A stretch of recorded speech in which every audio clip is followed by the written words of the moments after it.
Boruto chapter yesterday. I couldn't make a video because I was a little bit sick. You can still kind of hear me. I'm just leaving that in there for evidence. And I was at work. Work has been very busy. I am terribly sorry. And it's going to be like that for a while. So, yes, I have a One Piece script ready, but I still haven't been able to put it out. So, I haven't been able to record it. So yeah, I think I'm gonna start at. I think for future reference, I'm just gonna focus on recording the audio and just not focus on editing, because right now I cannot edit. I am terribly sorry. So if you see me put out a video, a blind review video, or like a long video with just a still image and just some minor effects, I am terribly sorry. But that's the best that I can do right now, because work is crazy, and if it's crazy during the week, if it's crazy during the year, it's crazier during Christmas time. So there's that. So let's start talking about this chapter, which we had a lot of dialogue, a lot of info. More specifically, we finally just had like a couple of POVs to focus on and not like a lot of characters. So that's pretty refreshing. So let's get on with this. So, number one, we had a conversation between Konohamaru and Shikamaru. So, first of all, I want to talk about Konohamaru, and I have to say, I am really liking Konohamaru's character in these few chapters. In Two Blue Vortex, he's had a little bit more screen time, which is something that I appreciate about about these characters. Again, we've had a little bit more screen time for Mitsuki, for Sarada, for Sumire, for Ada, for Konohamaru. We've had more screen time for other characters, which in the OG Boruto we didn't have, which is something that the Naruto franchise suffers a lot of, just focusing on a couple of characters and not giving any background characters anything to do. But in Boruto so far, other characters are slowly taking the spotlight. Now, again, like I said, I'm liking Konohamaru's character in these last few chapters. When they fought against Hidari, he didn't know what was going on, but was level-headed enough to just trust Boruto, because, as Geralt would say, it was the lesser evil. And in this occasion, he doubts Shikamaru a little bit of like where he got his intel, but again, he's level-headed enough to realize he doesn't have many options, but to tread lightly, do as a Hokage says, but kind of still doubt him and not 100% trust the guy. So I'm liking Konohamaru's character because he doesn't seem incompetent. He seems like a very competent guy, which again, I like, because the dude is a Jonin, and hopefully, if everything goes right, he will be the 9th Hokage. So it's good to see Konohamaru in that light. And then after that, we had again, like the conversation itself between Shikamaru and Konohamaru. And I really like Shikamaru's assessment for the divine trees. He realizes that they are kind of newborn children. They resemble newborn children and don't really know how to react to their impulses. Like, for example, Hidari, he reacted violently towards Sarada, but that doesn't mean that all of the Shinju, all of the divine trees, will react the same way. Most of them react very violently towards other Otsutsuki, the lesser divine trees. But the more advanced Shinju, like Jura, like Hidari, like Ryu, they react differently to their impulses. So Moagi's counterpart, the Shinju counterpart, which I already forgot her name, reacted romantically because Moagi had romantic feelings for Konohamaru. And people will say, well, why did Hidari react violently towards Sarada if Sasuke loves Sarada? Yes, we have to understand Sasuke, back when he met Sarada, he nearly sent her to the lobby. So Sasuke's impulse is kind of doubting people and just going in for the kill. He doesn't fuck around like Naruto does. So I think it's more like Hidari's impulse is based off of Sasuke's impulse to ask questions later, fuck him up first. You know what I mean?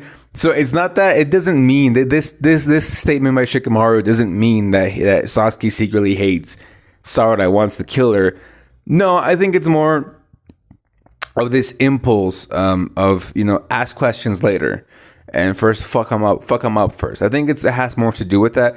And also Shikamaru kind of corrects a statement later on saying that he doesn't know exactly how it functions, but they just have instincts. They have things that let them move on. It's like, for example, they're like a newborn wild beast. It doesn't know what to do with its powers, its abilities, and it doesn't know how to react to things, and it just kind of does. And most of them haven't processed their emotions as well. For example, Hidari and Bug, the Bug Shinju counterpart, are absolutely violent, but I think that's because they don't really know how to react to their emotions. I think Hidari is the one that isn't accepting the evolution as quickly as possible, which again, it could be part of Sasuke's trait where Sasuke likes to tread lightly and kind of not let himself get involved in like a couple of these different emotions and just is kind of colder. So it would make sense for Hidari to not let himself get involved by the evolution so much, because Ryu, he's not violent at all. He didn't want to kill all the shinobi, but that's because that's his instinct of just wiping out life, because they are Shinju trees. It's just his instinct of wiping out life. So I think, but Ryo, even though that's his instinct of wiping out life, he was still very curious about Sarada, about Konohamaru, and he actually thanks them for speaking to them first, because otherwise they would have had bigger problems. He would have gone in for the kill. So again, I think it's more Hidari's reaction towards Sarada is more he is a divine tree, and the divine tree's instinct is to wipe out life. And because he feels a connection to Sarada, he probably feels, oh, okay, so I got to kill this girl because that's my direct link. I think it's more around those lines than what people are thinking, what people are speculating. So yeah, because again, Ryo, even though he has this sort of emotion of wiping out also no shinobi, he's kind of accepting the evolution and is learning and is playing along with everyone. Again, showing that he's not just there to like wipe out life and kill people. He's actually evolving and reasoning. And that's kind of happening with all of them, right? Because we see Jura reading and learning more. So I think the more you accept your evolution, the less like you are less attracted to your impulses, which again, I guess it's kind of normal. Like the way that I look at it, okay, they are overpowered newborn children, They don't know how to use their powers or impulses. Again, for me, it's like a baby that has a flamethrower and is around ants. Something bad might happen, right? Something bad might happen. But again, it's like I studied back in college, we were studying a little bit of psychology. And there was this whole thing of like conditioning, right? Where like if a baby saw an open flame like on the kitchen counter, the baby's impulse for curiosity will take the baby to like touch like the flame. Obviously the baby will get burned, and the baby will learn through that impulse interaction not to touch that thing because it's fucking hot and it's going to hurt you, right? That's basically how we learn. Through acting sometimes on impulses, we realize, oh shit, maybe that wasn't such a good idea, and then we don't do it again, right? I think that's kind of what's happening with the divine trees. Is they have these impulses, but they are accepting growth, so that way they're not getting completely taken in by their impulses to wipe out life. Meanwhile, I think Hidari is being a little bit more hesitant to take in this evolution. I don't know if that makes sense, but that's basically what they are. They are babies that have incredible power and don't really know how to react to that power. It's like if a baby has super strength, if you have Superman as a baby and you give him your finger, obviously the baby has superhuman strength and it's going to break your finger, but it's not like it's doing it because I'm violent. It's just the baby is a baby and doesn't think so much, doesn't think very rationally, and just has superhuman strength. So again, I think it's more so along those lines. And I think I overextended in my explanation. But that's basically how I look at it, right? And I enjoyed that there is a big difference between Konohamaru, Shikamaru as Hokage, and Naruto as Hokage, because Shikamaru was cold as fuck for asking Konohamaru to betray these quote unquote beasts.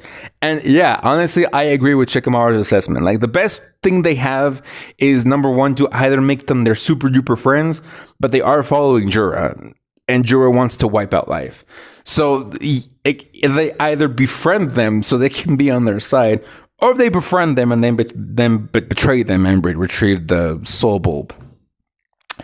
So, and I like that Shikamaru's like, well, I'm not Naruto.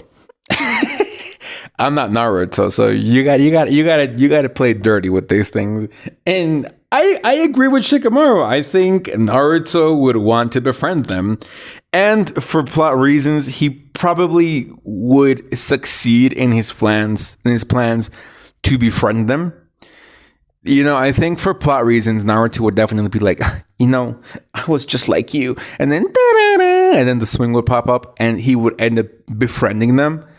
I think for plot reasons it would happen, but I love that Naruto's not here, so that plot can't happen. It can only happen with Naruto. And Shikamaru was like, yeah, we gotta fuck him up. I love it. And then from there we have Jura reading books and being quite the gentleman. And then we have Kawaki towards the end. He's asking Amado to remove his limiter. I don't like a Kawaki. I'm sorry. I never liked him in part one. I always thought he was super edgy, super like, oh, I fucking hate everyone. And it was like, all right, dude, fine. And I never liked him. His relationship with Boruto always feels kind of one-sided for me. I feel like Boruto loves him more than him. And again, I like Kawaki's character in the sense of he's never had a normal family, so he doesn't know that by trying to keep Naruto safe, he's taking everything away from Naruto, right? I like that nuance to his character, but he is really fucking annoying. So yeah, I don't like Kawaki. So yeah, that's my review. Thank you guys for watching, listening, and I'll see y'all next time. Bye-bye.